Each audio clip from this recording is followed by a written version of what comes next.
Я считаю, что только самые настоящие шайтаны, как и сказал наш глава, могут пойти на такой поступок. Можно сказать, поломали жизнь семье этого молодого человека. Ему было всего 22 года, вся жизнь впереди, но из-за того, что их родители недостаточно их воспитали, этих двух террористов, жизнь молодого человека оборвалась. Мне кажется, что и он, и его сообщники заслуживали самого строгого наказания.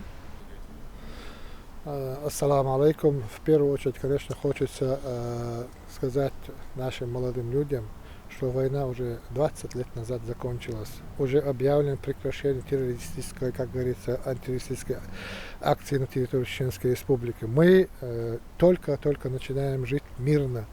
Вот эти вылазки, вот эти нечеловеческие отношения к людям, которые проживают в этой республике, конечно, это крайнее возмущение.